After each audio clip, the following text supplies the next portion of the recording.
गोटे सकाळे हेमू देखिला पहाड़ पाखरे गोटे लाल उज्ज्वल आलोक उठुची। से सूर्यदेव नुहे किछि अलगा थिला। जंगलर गछ गोटे क्षण पई जोररे कंपिला, जेमिति गोटे बड़ प्राणी गर्जना करुथिला।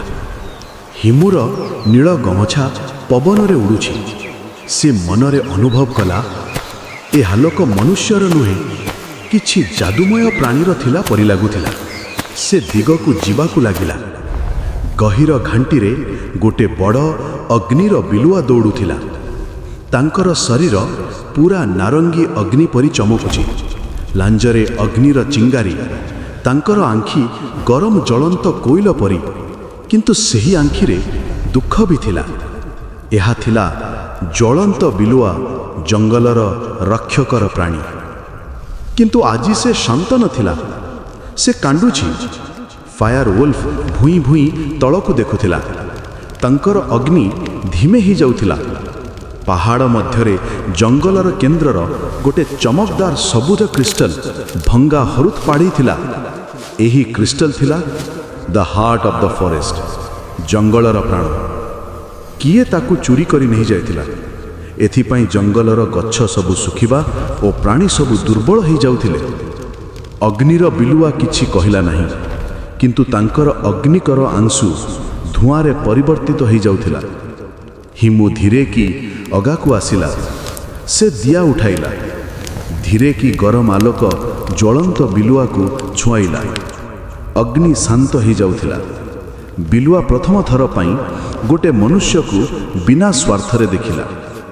ज्वलंत बिलुआ साहस सह उठाइला। से हवा को अनुभव करुथिला। धीरे धीरे गोटे छायार प्रतिबिंब देखा पड़िला। फायर वुल्फ दौड़िला। हिमू तांको पछारे गले। सेमाने गोटे कला गुंफारे पहुंची गले। गुंफार मुहरे बड़ नेकर पाद चिन्ह थिला। एहा किए बेपरुआ प्राणी नुहे। एहा थिला नाइटमेयर ग्रिफिन, अंधकारर राक्षस। पशुर देह, गोटे बड़ गरुडर पक्षी एवं मुख छायार सिंह परी। तंकर आंखी गोलापी जबर रंगर, दहन करिदेवा परी चमकुची। यही प्राणी भय खेई जाए एवं भयरु शक्ति पाए।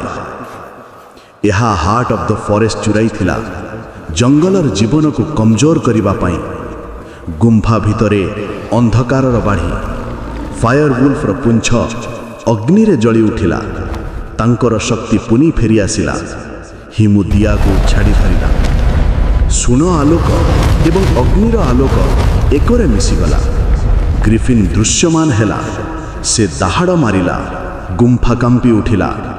फायर वुल्फ आगकू गला। हिमू पछाला थिला। टिके भी भय नथिला। अग्नि एवं छायार युद्ध आरंभ हेला। फायर वुल्फर अग्नि ग्रिफिनर छाया संगता हेला। मध्यवर्ती एक विस्फोट फुटिला। हिमू क्रिस्टल को दियार आलोक देला। सबुआड़े छाई गला। फायर वुल्फ क्रिस्टल को तांकर ठीक स्थान रे रखिला। सठिक स्थान रे सबु जंगल रे सबुज आलोक खेलीगला। गच्छरे फूल फुटिला। प्राणी सबु श्वास नेले। जंगल रे जीवन आसिला। फायर वुल्फ हिमू को देखी शांत ही गला। से हिमू को निजर प्रथम मनुष्य बंधु मानिला। आकाश रे फायर वुल्फर अग्नि उठी बादल रे मिसिगला। हिमू बुझीगला से एबे जादुमय प्राणी एवं मनुष्यर मध्यरे गोटे सेतु हेगला। एवं एहा मात्र प्रथम कहानी थिला।